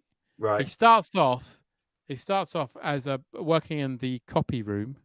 Right. Episode 6, he foils a bank robbery and gets shot and ends up in a wheelchair. Right. Episode 8, he forms Grace Brothers. They show him the whole store. We get everybody assembled like in the end of Revenge of the Sith. Mm-hmm. He turns to the camera in his wheelchair and says, "You've all done very well." And then looks down at the camera, right down the barrel, and goes. And then someone walks in, right? A lady walks in and goes, "Floor 1," and starts reading out all the floors, like in the theme tune to Are You Being Served? Right. Ground floor. Yeah. Accessories. Accessories. Shit. Yeah. Were You Being Served? That's Thursday nights, BBC One, at 9 o'clock. Okay. Well, listen, you've got some hefty fuckers there. From me, you've got James Bong, Rosetta Gnome, and Fancy That. And from John, you have A Touch of Class, A Cat Amongst the Pigeons, and Were You Being Served? Oh, there's. But the problem is the comments are all broken at the moment, so we don't know who wins. Oh, okay. Well, do you know what? I'm feeling great tonight. Let's just greenlight all of them. Let's greenlight every fucking one of them. Let's greenlight every fucking one of them. Yeah. All right. Let's do that. Yeah. Oh, hang on. We've got a couple of comments coming through. Tim Collins says Rosetta Gnome. You want Rosetta Gnome? Okay, that's one for Rosetta Lizard Gnome. Monkey says Jeff's Capes. A certain English Scotsman, Jeff Capes, opens a tailor's for capes. Only. Martin Barrett says James Bong. James Bong. That's one for Bong, one for Stone. Oh, Lizard Monkey says fancy that. Fancy that. I'm doing very well here, but come on. You've got all 3 votes so far. I've got guys. 3 for the green light area, but there must be some other. Stephen Allen says Only Tools and Morses, starring Handy Andy and various clones of John Thor. I'd watch that. I'd watch that, to be honest, even from that premise. Yeah. So far, 0 votes for me. Well, so that's what I'll do is I'll take the next vote. If the next vote is for one of yours, then that's the winner. Okay. Rupert Proudhouse says A Touch of Class. So 1 for me. Touch of Class, thank you. SW says A Cat Amongst the Pigeons all the way. Milk Piss saves it. Yeah. Yeah. Oh, okay. Hannah Windsor says A Touch of Class, 100% would watch. Well, that's 2 for A Touch of Class. So I think you might have the winner one more. One more could decide it. Here we go. The winner is, I'm happy to announce, Rosetta Gnome. There you go. Well, just by the skin of my teeth, Children's BBC get Rosetta Gnome. And I'm really pleased about that because I really like the idea of it. I think it's also, not only is it fun, but it's also educational.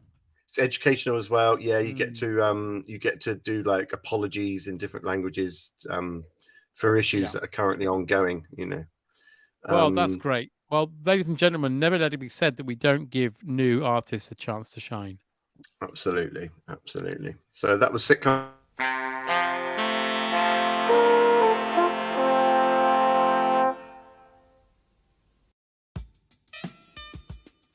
Got a sitcom idea? Have you? He has. Idea.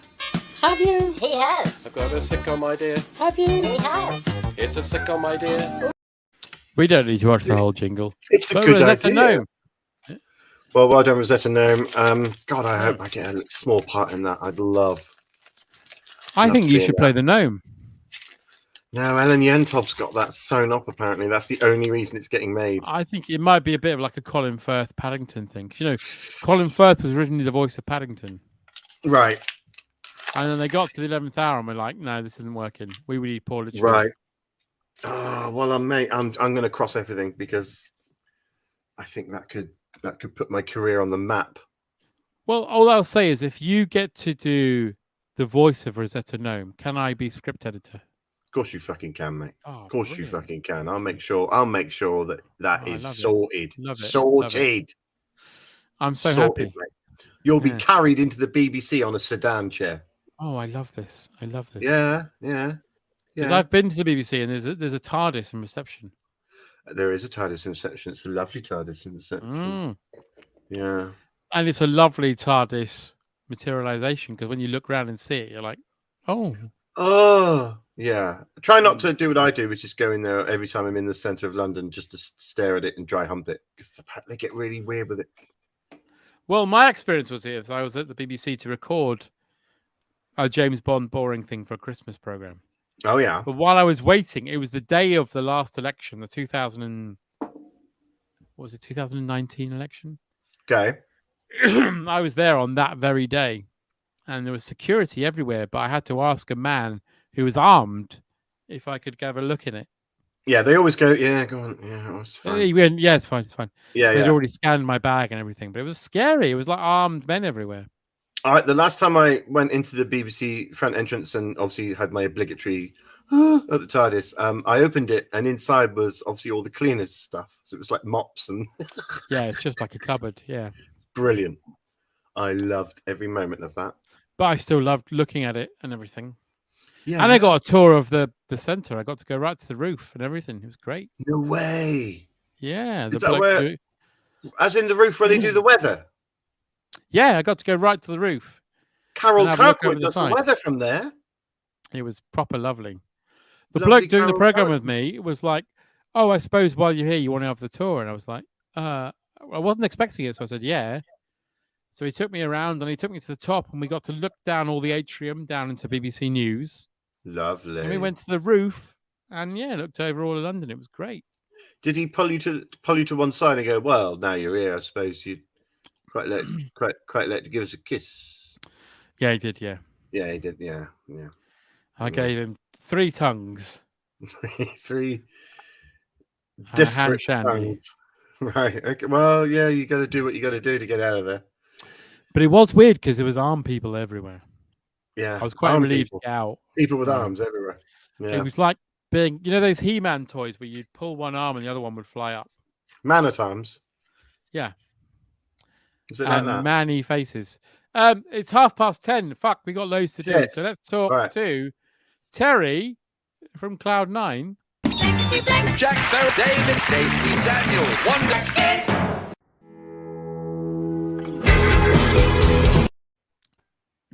Now more famous faces and guessing games with Blankety Blank.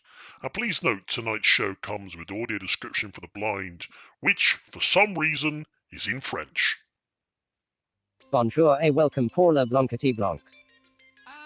Voilà Didi Hamilton David avec le visage de Litchfield. Voilà Diana Ports avec le visage de Litchfield, Sacre Bleu. Voilà Norman Poulet Collier avec le visage de Litchfield. Voilà Isla Sainte-Claire avec le visage de Litchfield. Voilà Arthur Askey avec le visage de Litchfield. Voilà Sandra Dickinson avec le visage de Litchfield. Statique. Voilà Sharon Stone avec le visage de Litchfield. Regarde le fluff. Statique. C'est une télévision studio spectaculaire. AP Est. Regarde. Regarde.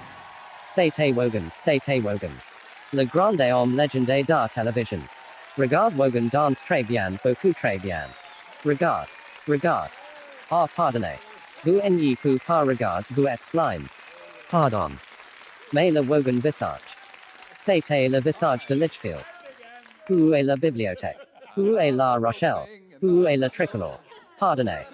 Regarde le board qui s'appelle match de super. Tu match de super. Tu match de super. Tu match de super. Tu match de super. Right, Terry, I've got exclusive news for you. I need to go for a piss, so please keep everyone entertained for 3 minutes. Okay, well, Avasti Minor Hearties, that was an absolutely wonderful little look across the pond there, wasn't it, to see how the old French treat El Blankety Blank there. Beautiful stuff there from Mr. Tim Coleman. Wonderful. Now, it's time for the second of our super match games. And Old Tell's still been up in open brackets, Cloud9 close brackets, having a lot of fun, reminiscing about the past with lovely Anna Karen, a.k.a. Olive from On the Buses. And also, she did quite well in her twilight years in her career, playing Aunt Sal in EastEnders there, the old rough and tumble East End lot. And she was telling me, I've got a quote here. She says, the garage on the set of Walford was actually real. It was a real functioning garage. And she said that the cast of EastEnders would often use the garage themselves to get an MOT on the cheap, as it were, which is lovely stuff, isn't it? The stuff that goes on the sets. Wonderful stuff there. And she said she fondly remembers one of the DPs tinkering with her undercarriage before clearing out her exhaust pipe with a few drops of unleaded. So that's lovely to know, isn't it? And John's back there. Hi.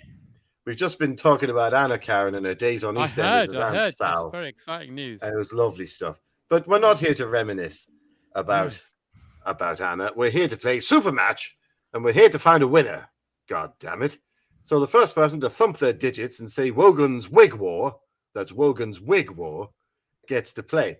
Now, whoever that is, and they're very lucky to be playing, they get to play with not only Old Tell himself coming at you like the veritable Cleopatra, but they also get to play with Mr. John Rain, playing himself again for the second time. And greetings. I think tonight might be the night, John. Tonight, Blankety won't Blank be will like go all right.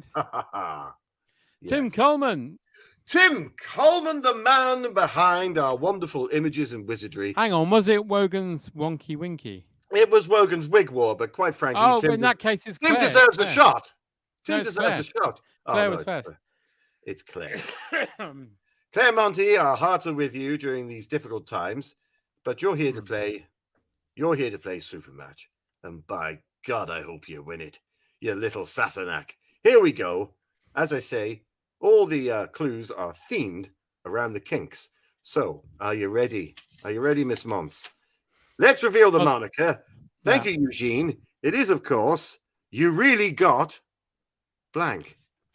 You really got blank.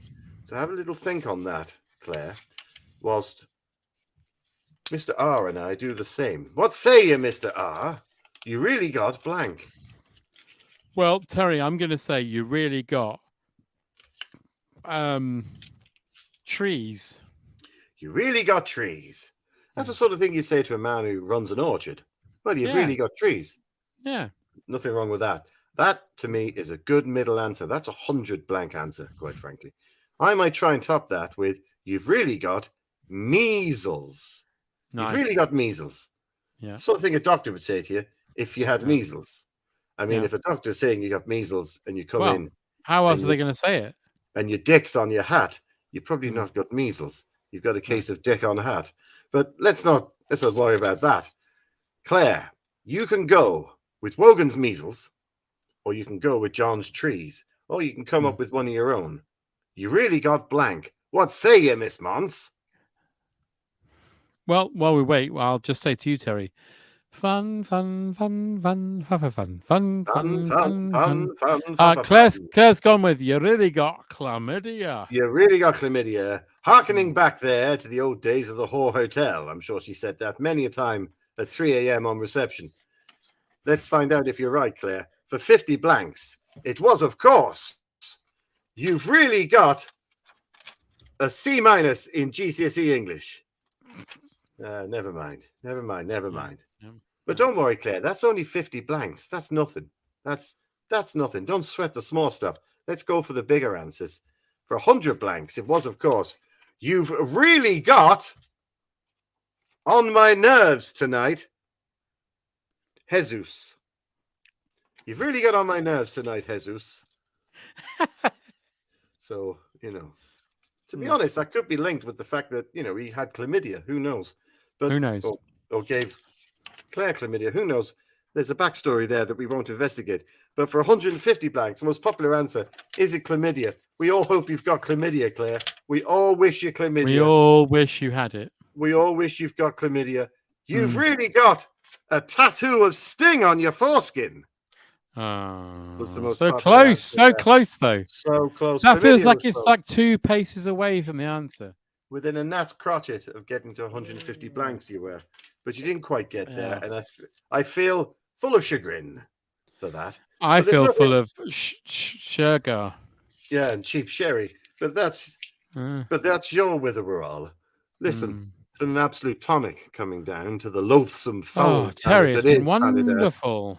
I mean, it's been one thing with another with you poor fellas, isn't it? You've had 2 years of sitting indoors, staring at your loved ones, thinking, why did I hitch my wagon to that? And now you've got a world war that's encroaching on your doorsteps. The price of petrol is about the same as a house in Mayfair. And if you want to buy some bread, fuck it. Well, that's old Tell. He loves you lots. He's popping back home now. He'll see you soon. Until then, Avanti. Didi Hamilton David avec le visage de Litchfield, Diana Ports avec le visage de Litchfield, Norman Poulet Collier avec le visage de Litchfield, Isla Saint Clair avec le visage de Litchfield, Arthur Askey avec le visage de Litchfield, Sandra Dickinson avec le visage de Litchfield.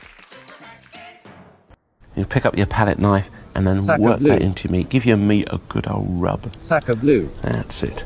Sack nice of blue. And hot. Sack of blue. Hot and spicy meat. Sack of blue. Yeah, boy. That's awful. But time is so against us that Paul, I'm going to have to activate your grey matter because it's time for you to prove to the world that you are a psychic artist.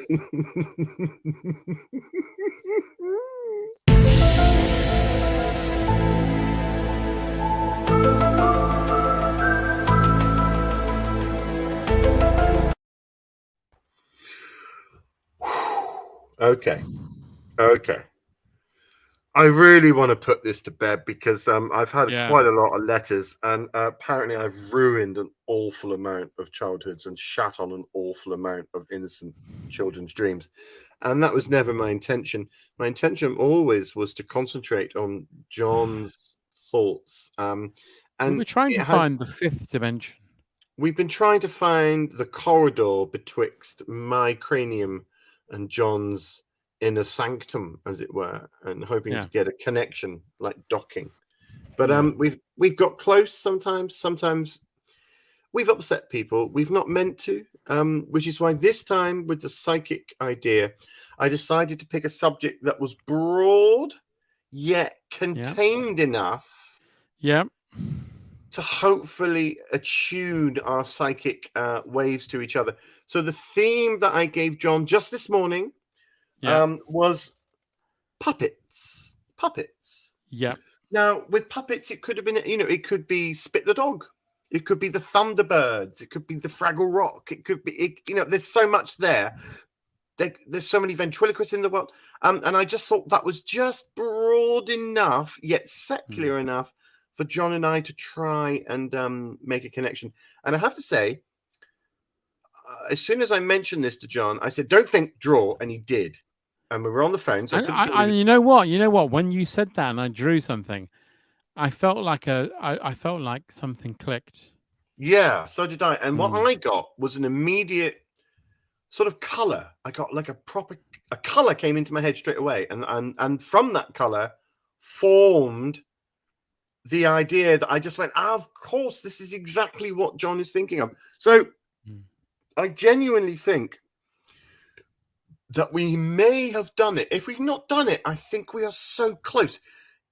If mine is slightly different to John, it's only because it's going to be something really silly, like it was. I'm trying to think of a really good example, like it was a puppet duo, like for instance, John did Waldorf Bert and Statler. Yeah, like John did Bert and I did Ernie. I think it's going to be as close as that. If we're not on the nail, it's going to be almost sort of in the ballpark. So I'm near very as happy damn about it. Yeah. Near as damn it. That's what I'm trying to say. So, yeah, John. Yeah. I'm very confident about this.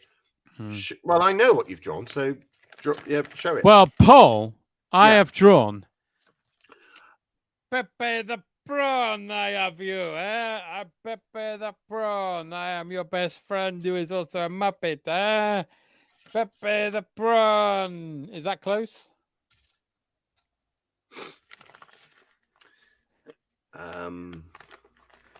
Pepe the Prawn. What have you drawn?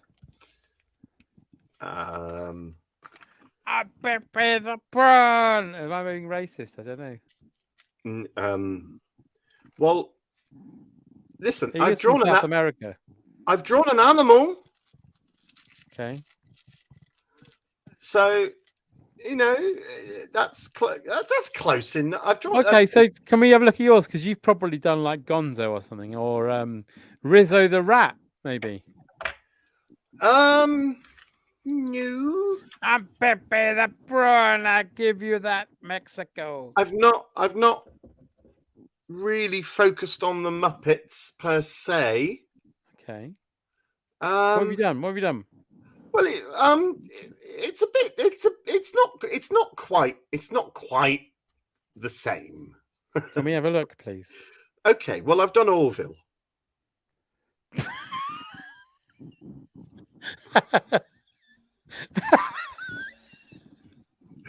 Can I have a look at his hands, please? Sorry, his wings. He's been nailed to the cross then. Well, that's what I thought you were thinking about. With his cold, white, dead eyes. He's obviously dead, yeah. Well, he's been crucified. Well, he's not well, is he? Well, he's not well there.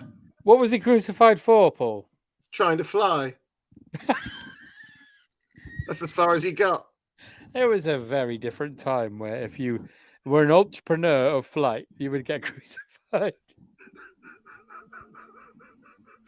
It's not quite the same, is it? Pepe the Prawn, yo! And you fucking crucified him. Dead. Oh, that's very sad. Because he wouldn't say that, would he? Because he's dead. He's dead. Yeah, that's not. Was Keith Harris also crucified? I think Keith actually did it. I know who put those nails in. Chuckles. Chuckles put the nails in. I hate that duck. I bet he pissed on them first. Oh, that's awful. That's very sad. Yeah, that is, as you quite correctly said, awful. It is awful. Yes, Awful. we didn't quite get Awful. there. It's a real shame. So there you go. Not quite Just there. putting my glasses back on. Yes, I see. Yes. I'll just store this picture. Yeah. Paul, are we going to have another run at some point of you putting your pictures in an auction? Must be coming. Yeah, I think so. When we have a sufficient amount, I think we've only got about sort of 6 or 7 at the moment. So, if we're still doing this, then of course, yes, for charity, for Cancer Research or Macmillan, it will go that way. That would be lovely. We're in the dying embers of the show now, John. Dying embers of the show. Yeah, and you know what's really pleased me about this week is that we haven't had any technical problems. Of course, that's been brilliant because, quite frankly, I could not be. It's been absolutely. Hello, Paul. For the love of Paul, I've got great news. Yeah, what's that? Hi, Graham. Well, hi, Paul. Off of the back of all the conversations we've had about everything, I've been accepted, and Molly, and Dr. McAllister, and Paul Lyndhurst, to be the first people from heaven to go to space. But, aren't you already sort of in space? No, we're in heaven. It's very different. We get to go to space. Must be in space. No, it's very different. Well, where is it? Fucking real? Well, we have to go to Earth and then go in the orbit of Earth and then go to space. Well, wouldn't it be easier just to tunnel out of heaven? Isn't space underneath you like a sewer? No, that's a very simplistic view, Paul. Oh, for fuck's sake. As you can see, the captain of our ship is Dr. McAllister. Right. Yes. Well, that's. I noticed Molly again hasn't grasped the concept of. She's got the helmet on, which is great, but again, her clothes will just vaporize in space. She's wearing a lucky hat, as you can see. Yeah. What's that above her head flying? It's a meteor. It's the man from Gremlins. It's the man from Gremlins. Yeah, there's a meteor. And you're taking. And Paul Lyndhurst is wearing a Apollo 13 spacesuit. Right. Yes. And I noticed there's an alien already with you. That's right. You know what we called him? Let me guess. Did you call him Shitty the Cigar? No, it's called Paul because when he spoke to us, we were so very proud. Oh, you can't. So you're going to space then? Yeah. What are you going to do when you go to space? Blow up, die, suffocate? We're going to Mars. Right. Okay. What are you going to do when you go to Mars? Molly's going to show an alien. Yeah, you're all going to shut up.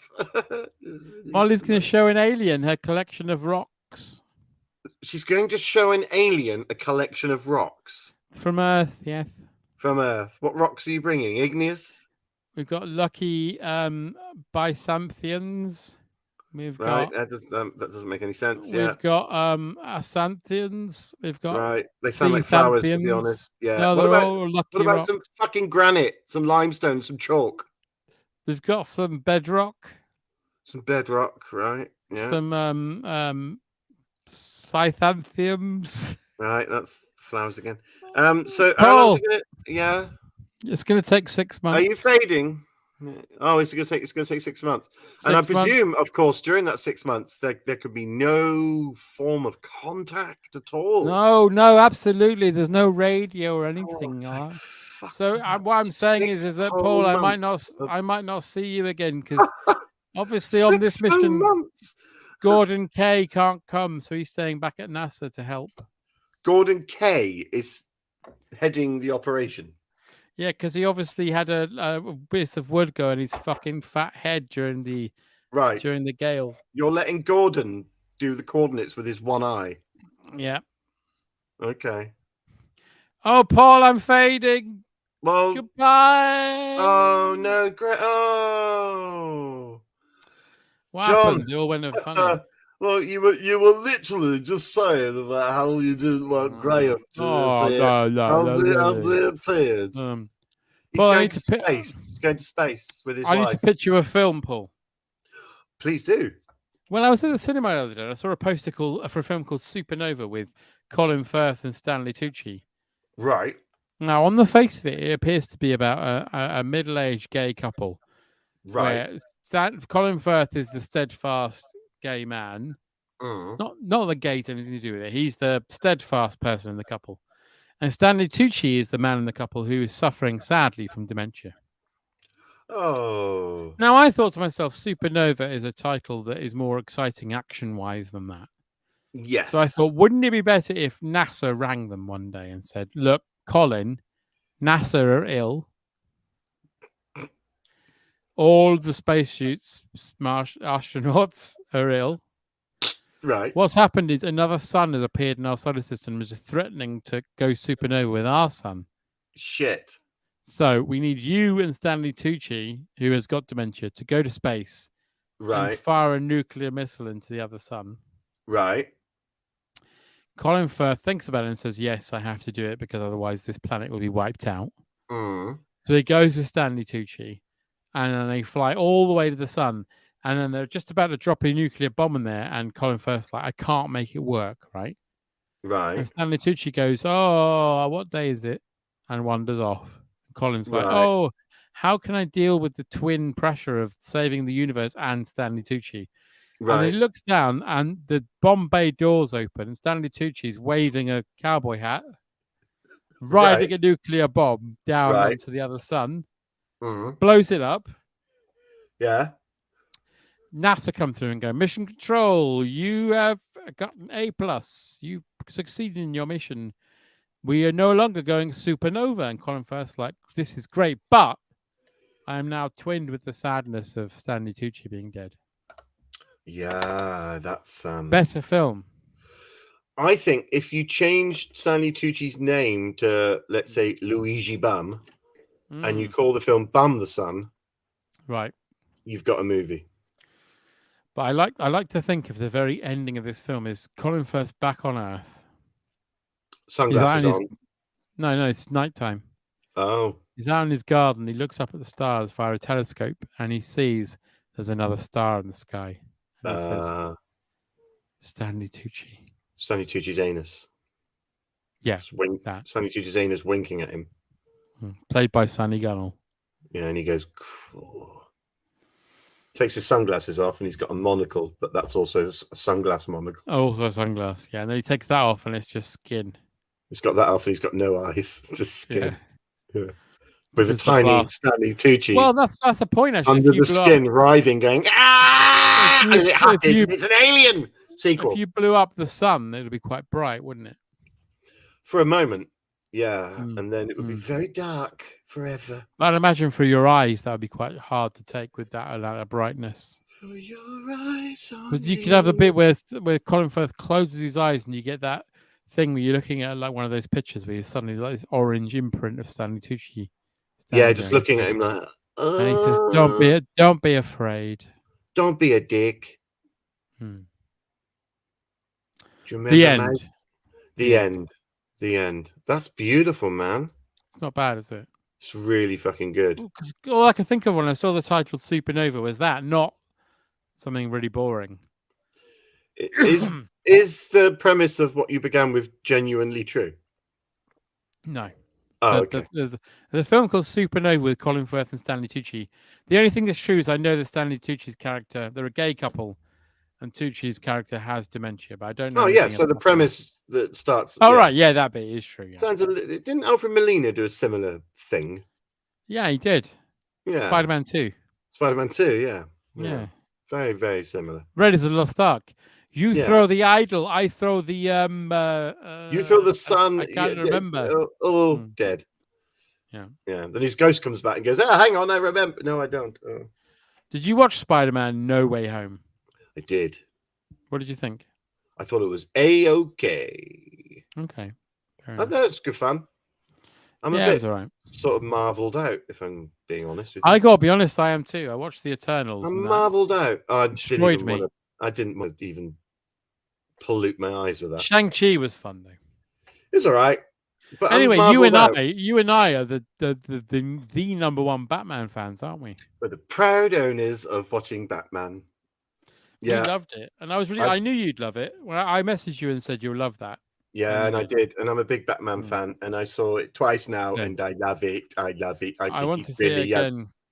And we were talking before we went on air about the naysayers of said Batman, and I don't quite get what they're being so uppity about. No, I don't get it. Because you've got a Batman who's finally a detective, like he was in the comics. He's a detective, and you get more Batman than Bruce. Yeah, which is amazing. A character arc. Character arc. Yeah. A brilliant seeding of the idea for the sequel. It's just really fucking well done. It's all perfect. round. It's the perfect casting. Batman film. Yeah. Yeah, it's a joy from start to finish, and I just don't know why people are like. No, I don't. And first time you never see Batman's parents being killed, which is like amazing. And as we said earlier, there's like 70% Batman, 30% Bruce. Yeah, there's just constant Batman being like a private detective, but dressed covered as a in bat. water. He reminds me of those. Do you remember those? Was it domestic? It was an insurance company advert. There was constantly like a bath going through the ceiling all the time, and they're like, "Oh, I suppose you better call the insurance." It reminded me of that because it's raining all the time. Everybody's wet all the time. I see. Yes. I think Matt Reeves watched loads of adverts from British telly in the 90s, and then he thought, "I fucking got it." Watched loads of Domestos adverts. Big Bad Dome. Big Bad Dom. Big Bad Toilet Duck. Big Bad Penguin. And that's how he did that. Colin Firth's Penguin's fucking stunning. Brilliant. Robert De Niro. It's a lovely little music. Yeah, just doing Robert De Niro all the way through. Hilarious. You should like the touch, sorry, spoiler alert, where they tie up his legs and he has and he has to do a waddle. He has to waddle. He has to do a little waddle. Isn't that a lovely little touch? Paul Dano, fucking great film, and I can't wait to watch it. I'm annoyed you've seen it again because I want to see it again. Yeah, I loved every slim second of it. I liked it. I like the fact every Batman reveal, just him just gently walking out of the shadows with big thuddy RoboCop boots, just like here I am. So well done. The fight sequences were amazing. Dan Murphy's in an insurance advert, isn't he? Oh, he's like shit in a field. He's everywhere. Everywhere, that boy. Yeah. Filmed in Glasgow. Batman starting as a Bruce Wayne is therefore fitting. Yeah, absolutely. Really well done. Well, I needed this pick me up. Love you both, J and P. Thank you, Claire. You're more than welcome, Claire. Well, it's 3 minutes to go, so we should say our goodbyes, and we'll be back again at some point. Yeah, when we feel the urge, when we get the whim. And I'll say this before I leave. Yeah. Fun packed, sun packed. My son Pat. I'll kill him when I get my hands on him. Well, I just don't know what to add to that apart from Accrington Stanley. Who are they? Exactly. Who are they indeed? Good night, everyone. Good night and goodbye and bye-bye and farewell. And God bless. God bless. God bless. Goodbye. May your gods go with you. Yeah, not Jesus, because it's me being Dave Allen. It's you being a really weird Spock. Live well and eat. Imagine that up your arsehole. Good night.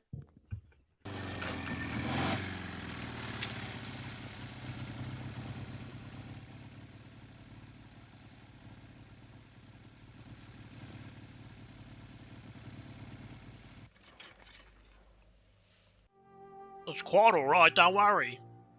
She's just a bit upset. No one won Supermatch again. Don't think anyone ever will. Ida. Jigger. Ring. You like it's nice, isn't it? Got it from Argos. Oh, I think I swallowed it. I've better got it out. Might have a smell now. See how smelly she is. Lynx Africa?